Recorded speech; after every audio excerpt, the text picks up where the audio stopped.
Hey, y'all. Oh, I've had a minute to breathe since that first episode. So glad to have that first one done. I just wanted to sit here for a second before jumping into anything. Let's just all sit here and everybody just breathe. Yes, that's it. That's right. Just breathe. Take a moment, okay? It feels so new. Podcasting, it is not the same as radio. I'm just letting it all just be what it is. I'm not going to go and change it. I'm just going to let it happen. I'm just going to put it out there. Whatever I record is what it's going to be. I spent years trying to perfect it, being ready for when the mic cracked and you can't go back and do anything over. Which actually was a pretty good idea because going back and doing things over, I have done things over 100 times. And it just never gets better. So you should just go with the first thing. That's my tip for you today. You'd go with the first decision, go with your first instinct, just go with the first. That's what I'm learning.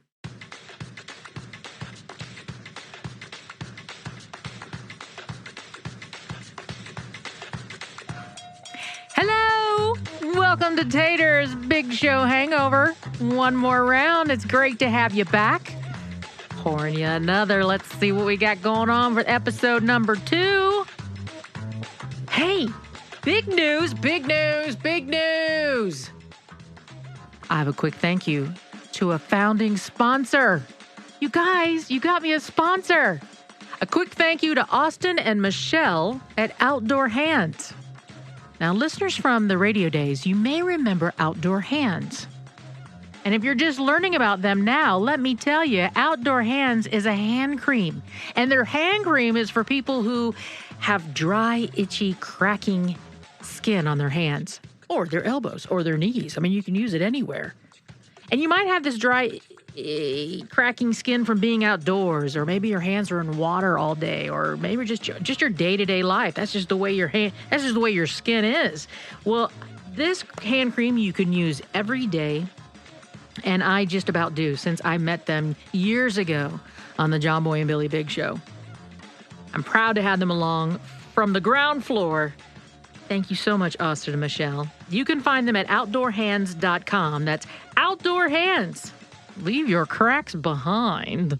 Not to dwell on episode 1, but let me just tell you what happened. Can I? The first upload did not go smoothly. I was telling everybody, it's going to be up Tuesday morning.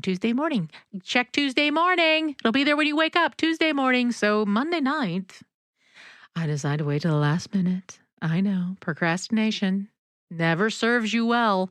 But I was afraid that I needed to make adjustments to the episode, that there'd be some last minute tweaking that I'd want to do. And so Monday night, Tuesday morning, like at 2 a.m., I had found myself struggling for an hour with its website. Now, I send it to them, and they send it out to everybody. Well, I was tired, and that's never a good position to be in when you're trying out new technology. I kept running into it, wouldn't let me sign in, made me redo a password, and then that wouldn't go through. I was finding out that there was a corrupted token and a 2-factor authentication that wasn't working. And I was freaking out, you guys. I was freaking out. And it was 2 a.m. I have no manual. I have no troubleshooting. I have no Barry. I have nobody. So I opened ChatGPT. Do not judge me. ChatGPT. Now, I used it for good and not evil. And I started typing like a crazy mad woman. And sending pictures like, what does this mean and how do I fix it? And Chat learned really quick that I was going to talk to it like a person. And it figured out that I was freaking the hell out. If it could have come through the phone and slapped me in the face, it would have. It would have. That was the tone that Chat took with me. It was like, settle down. We cannot fix this if you keep freaking out. It really was wanting to just slap me across my face. But here's the thing. It figured it out. And I was able to get support at 3 a.m. And they were able to clear everything out, and so I was able to do it. And the fact that you're hearing me today means that I was able to do it for a second time, so it worked out great. But there was a point where Chad had said something to me, and I corrected it and said, no, I did that. And it was like, basically, yeah, okay, you're pretty. No, it said, all right, it's your show. Yes, you did it. You created it. You made it. You uploaded it. Can we fix your problem with the corrupted token? I was telling Barry about it. He said, oh my gosh, that is scary. AI is scary because it learned you in a matter of 5 minutes. Speaking of Barry, okay, some more housekeeping. I'm sorry, you guys, but I have to clear this up. And not because it matters professionally. He wasn't mad, but because it matters personally. And I just need to give the respect and the due diligence that I need to. And this whole home studio would not have been possible without Barry. And I referred to him as Intern Barry because I thought it was cute. I want to give him a title like that. I was like, hey, Intern Barry. And I have respect for interns because I started out as an intern.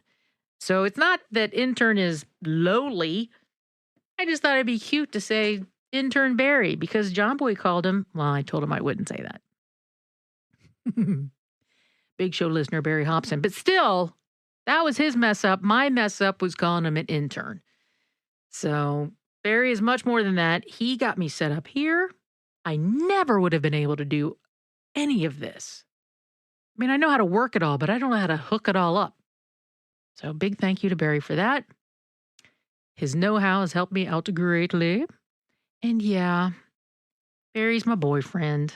Okay, all right. So I've known Barry for at least 26 years. And when I got divorced, I found myself dating for the first time in about 17 years. Anybody who's divorced in their 40s knows that it's not so easy to start dating again in your 40s. Things had changed a whole bunch from when I was in the clubs, if you know what I mean, and going to bars and meeting people. And I didn't have my drink was gone. I didn't quite have the same, what am I looking for? Internal fortitude. So I was meeting people, being set up on dates as well. And I would come in and tell Barry about it. Now, Barry had been single for a couple years himself. So we would kind of commiserate. One day after the show, y'all know Ed, John Boy's business manager and longtime buddy, Ed. We call him Ed No. He was in the studio with Jackie and me, and we would always have what we called girl talk after the show. And that was where we didn't really talk about the show. It was a time for the three of us to kind of catch up with our lives. We'd hear about Ed. Ed would ask us about, what's going on in our life. And so, I was telling him about the whole dating world that I was running into and that I was finding. And he said to me, you should go out with Barry. Whoosh. I was like, okay. And he's like, no, I'm serious. You should go out with Barry. I think you guys make a good couple. And so I quickly came back, well, I would, but he hasn't asked me. And Ed said, well, you're a modern woman. It's what, 2014? I think that you could ask him out. Very empowering. Thank you very much. But I am very shy. So I later learned out that Ed, on his way out of the station, he was leaving for the day, stopped by the office and spoke with Barry and said that something along the lines, I'm paraphrasing, but something along the lines of, your job doesn't depend on this, but I think that you should ask Marcy out. And 12 years later, we're dating. But the caveat to that story is that actually Barry had been thinking about asking me out. And he too was very shy. And so I think it was maybe a week or two after that we went on our first date. And here we are. Intern Barry is setting up. I'm sorry, Barry, the Tater Big Show Hangover engineer, is in my life. Oh, I love me a dog. Don't you love dogs? I mean, I like cats too. Cat people, you guys are great too. I just love having an animal, domesticated animal in your life. But dogs, they're they're just so calming and they're just so happy all the time and they're just so glad to be alive and to be with you, to be with you. I just love a dog and I love having dogs in the studio. And we have two right now at my feet here at the home studio. It was very funny when I first got the dogs and I was living here. I had a pup nup. Yes, I had a pup nup. It was called a pup nup, and I had Barbara notarize the pup nup. The first line of the pup nup was, "This dog is mine." Second line, "This dog is mine." Because after the divorce, we had to share the dog. Neither of us would give the dog up. And so the dog was with me for 2 weeks, and then it was with my ex-husband for 2 weeks, and back and forth and back and forth. And I just didn't want to do that again. And God bless you folks who have to do it with children, because it was tough with a dog. Can't imagine what you guys have to go through with kids. So my heart goes out to you. So I had a pup nup. But anyway, I have got 2 of my 3 dogs in here. One is Rennie, and she is a rescued Rottweiler. And the other one is Murphy, who is not rescued, but her mama was rescued. And she had basically was born with a silver spoon in her mouth because she didn't have to live on the streets like her mama did. But she was from a rescued dog. And she's dealing with we've got some kind of illness that's can't figure out what it is. And so we're just making her comfortable and loving on her every day and letting her be the queen of the house. But they're both in here asleep. And it just reminds me of Pearl. I loved when John Boy brought Pearl to the studio. We had our rounds of figuring out who was the alpha dog. I won. Yes, I won. I was the alpha. You may have heard several of our fights under the console and in the room of us fighting over a biscuit. Not because I wanted it. Not that I was trying to eat it. I was just trying to get her to not eat it because she had the whole thing, tinfoil and all, was going to swallow it all. And I had to bring Murphy actually to the station with me because when I first got her, she was 5 weeks old, and part of the stipulation to rescue her was I couldn't leave her alone. They were like, she's too young. You can't just leave her in the crate. She needs constant care. So I was like, well, perfect. I work at a place that's dog friendly. So I brought the 5-week-old puppy with me, and she got to hang out at the studio and at the other parts of the station. And the Big Show family was great. There were folks that were making sure she was walked and that she was fed and that she was held and that she was played with. And so she'd spend part of her time in the studio with me and then part of the time out there with Barbara and Barry until all the sales girls from down the hall started coming in and seeing Barry. It was a definite chick magnet. And I was not a big enough person to get over that. The sales girls were very put together. So I'd give them a hard time about that. And we would bring the dog back in the studio. But anyway. So dogs are great. They don't push. They don't rush. They just love on you. And if you don't have a dog and you're thinking about it, go rescue you a puppy. Go rescue you a senior dog. Just go rescue a dog because they will love you. And I swear the pound dogs know that they've been taken out of a bad situation. But the first dog that I got after my divorce, I was living in an apartment. And I saw this story that I thought would drive me crazy if I were in an apartment now, or if this was to have been going on when I moved into an apartment with the dog. So I had to pay the pet fee. You know, if you move in with a dog in a pet-friendly apartment, you got to pay for a pet fee. And then some people, you have to pay a pet, you know, they up your rent monthly for having a pet. So this story was out of Charlotte, North Carolina. And it said that more Charlotte apartment complexes are using science to crack down on dog owners who don't clean up after their pets. That was a main thing. Now I don't have to. But living in an apartment, they had wonderful things. They had little pet stations all over with the, you grab your bag, you pick up the poop on the walk, and then they even have a place for you to throw it away. Very easy, very simple, unless your dog was having stomach issues.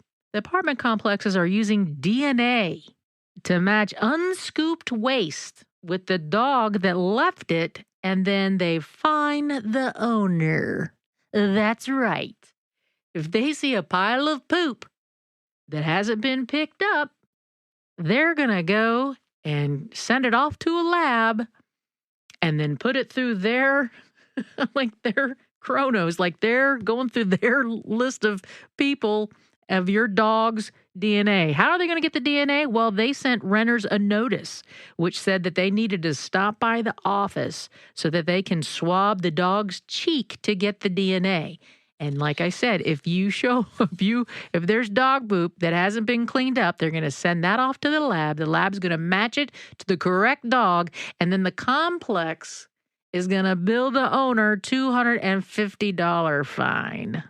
The apartment complex is saying that the program allows them to continue to be pet friendly because it'll keep the grounds clean and sanitary, which I have to say, it seems crazy to be picking up organic poop, putting it in a plastic bag and throwing it away, but dogs carry a lot of diseases through their feces.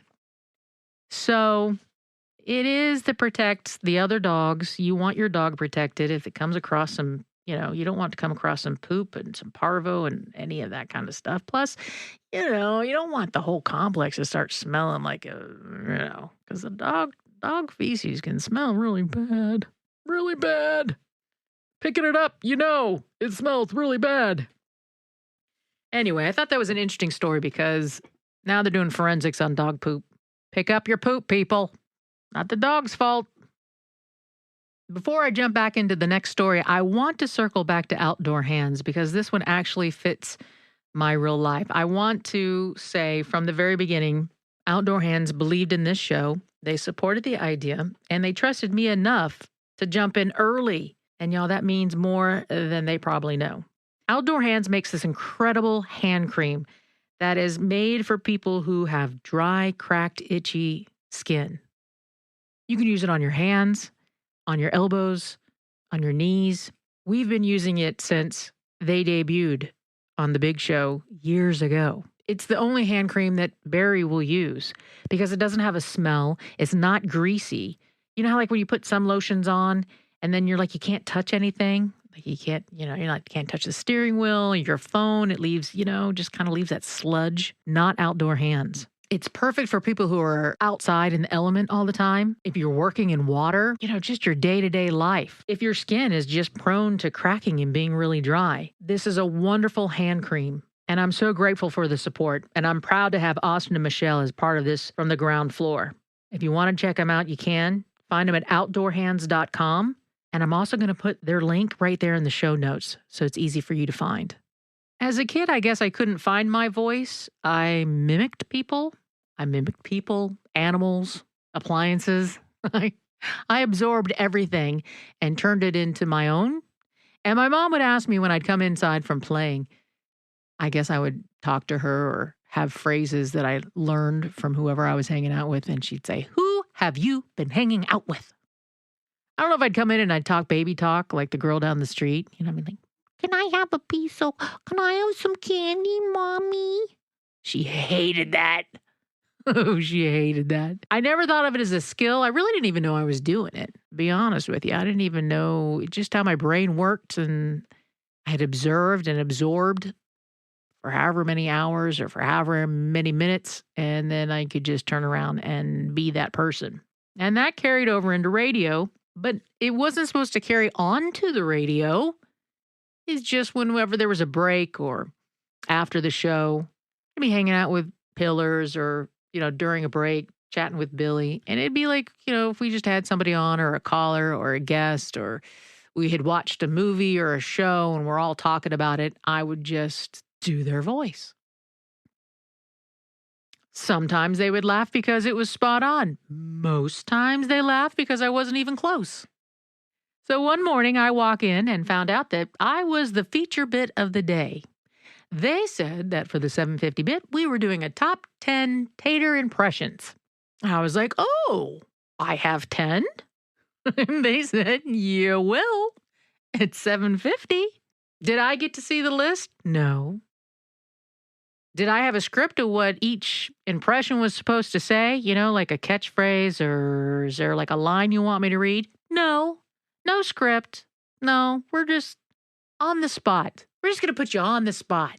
So not only are you going to have to think of how that person sounds, hopefully you've mimicked them before, and you're going to have to think of something for them to say. Oh, and by the way, could it be funny? That would be helpful. So I thought for today's episode, I would give you a top 10 list of Tater's impressions, knowing now that I had no clue what Billy was going to say. So here it is, Billy and Tater's top 10 list of Tater impressions. Well, she shot to the top of the Big Show batting order just like a bottle rocket. There you go. And she's here to help us out with this morning with Tater Moran's top 10 celebrity impressions. Number 10, the funniest man in America, James Gregory. Oh, Lord, I think I ate too much.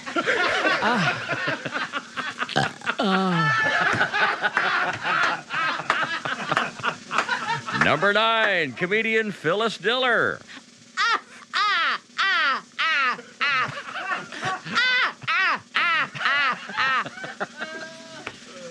Number 8, The Godfather. You come to my house today and I'm down the line. You want me for a favor. And that's all I know. Number 7, John Travolta. Is this right, Liz? Is this right up and down? Oh, my God. Number 6, from Sling Blade, Carl Childers. Don't talk like that, you dirty boy. Ain't got no gears. Number 5, diva Whitney Houston. Oh, Bobby! Shut up. Shut up. Bobby!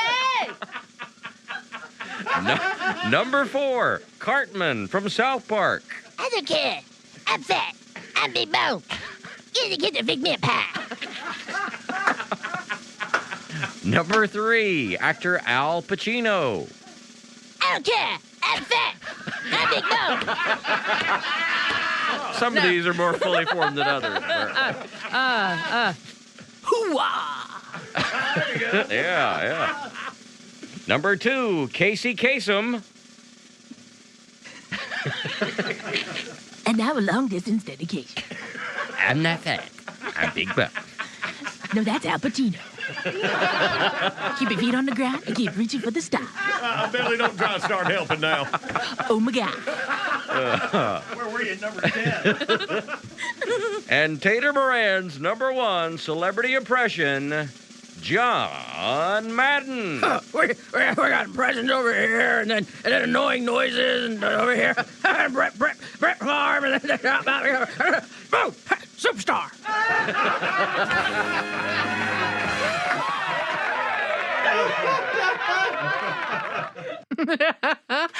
Thank you so much for listening to that. And somehow they were able to eke out like 4 more top 10 lists. And if in the feedback, in the comments, do you want to hear more? Because I can play them. So just let me know and we'll work it in. Going to be using social media to stay in touch with you guys. Also, a way for us to communicate. You can drop me a line in the instant message there or on a post like several of these that I wanted to just mention just to let you know that I am seeing them. Steve Walls asked, why didn't you just take over the show and keep it on the radio? I would have loved that, but no one offered me the job, so I can't do that one. David Lovett wrote, he enjoyed my first episode. He said, enjoyed it. Good laugh on the way to work this morning. That is the beauty of the podcast. I can say good morning, good afternoon, good evening. It's whenever it works for you. Listen to me on your way to work, on your way home from work, when you get home from work. So that's a plus to podcasting. Tanner Wetherington wrote, will episodes get longer? Would love to see 30 minutes to 1 hour sessions. Good job, Tater. Thank you, Tanner. The first one by design was short. It was just kind of a hello, trying to get my groove. And I'm going to say that I'm probably going to be working on my groove for, probably up to episode 6 or 7 till I get kind of a flow. 30 minutes, definitely. An hour? Ooh, I don't know. I'll need feedback from everybody on that one, but definitely going to grow. Definitely going to get more. There's going to be more people joining me. I'll be having guests on. It's just kind of getting my feet wet, kind of letting you get to know me and move into that longer versions.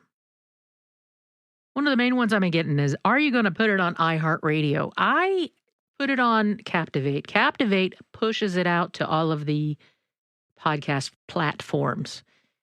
I give it to Captivate, and Captivate pushes it out to all of the platforms. That is their job. That is what I have them for. I don't work for iHeart. John Boy and Billy, when I was on John Boy and Billy, we did. And so iHeart had their podcast. So I don't know if it's a matter of like you have to work for iHeart to be on their podcast platform or if they pick you up. So we're just going to have to wait and see. So in the meantime, if you're listening to me, thank you for finding me. I guess this doesn't help the people who can't find me, but that's why I put it on YouTube and try to make it real easy to find it in other places. I'll have to wait and see. Matt Kilby wrote, was great to hear you today. Will your podcast be on Tuesdays or will they vary? So Mac, thank you. Very good question.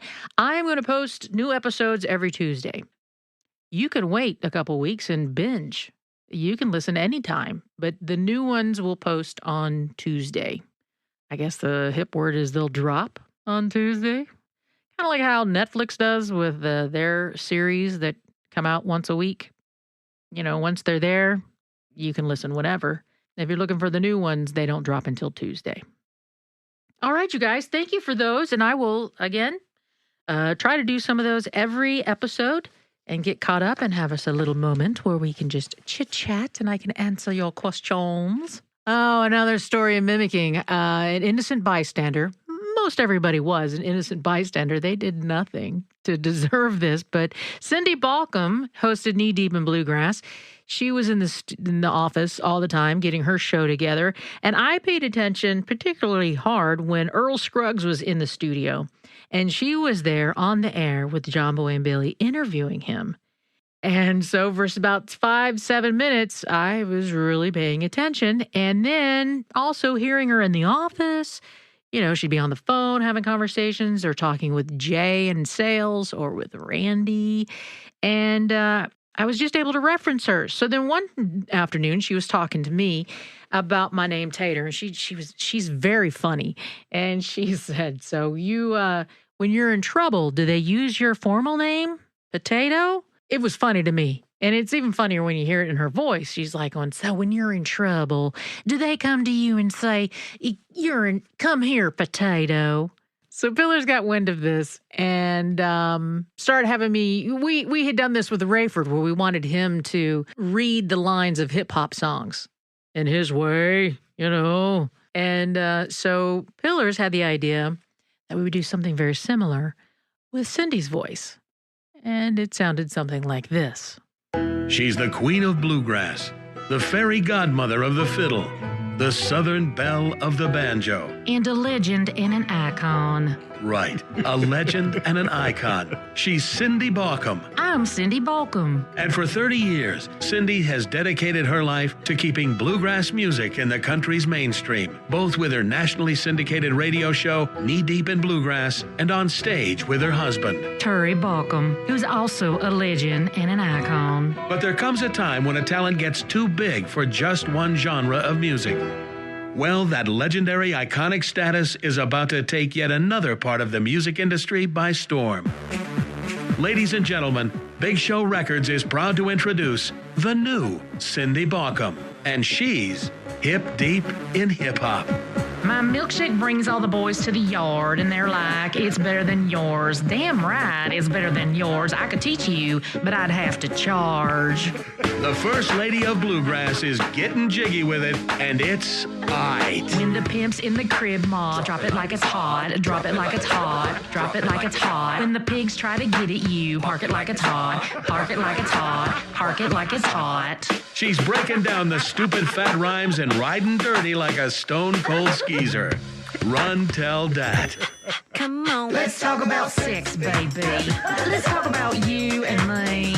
Let's talk about all the good things and the bad things that will be. Let's talk about sex. She's bearing her musical soul in a whole new way. All right.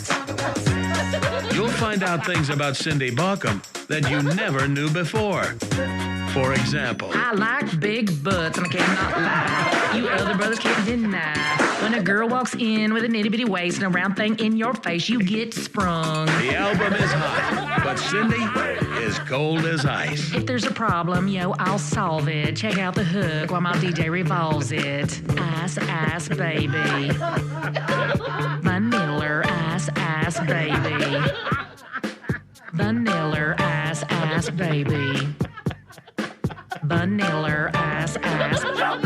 Yes, Cindy Baucom isn't just setting the trends, she's setting the mood for romance.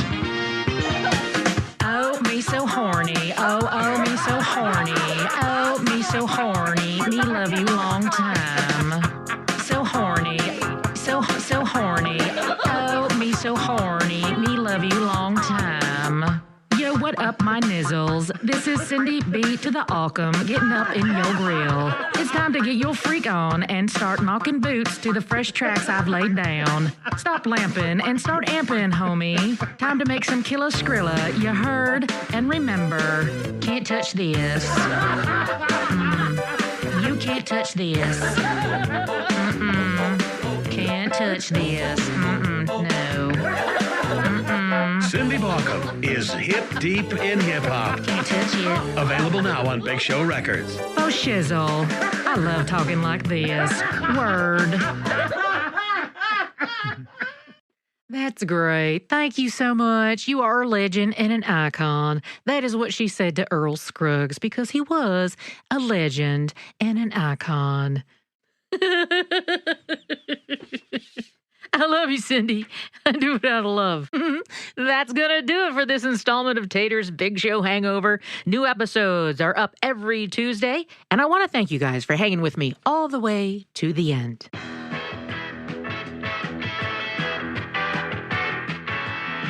A big shout out to our founding sponsor, Outdoor Hands, outdoorhands.com. You need to go try them out. You're going to love it. Also, a thank you to Barry for all your help. I appreciate what you do. And to John Boy and Billy and the John Boy and Billy Big Show for allowing me to use their bits today, which are in the bit box at thebigshow.com for 99 cents. Also, be sure to go visit John Boy over at the John Boy and Billy Facebook page. He's got some pretty good content over there. You guys go try to have some fun today.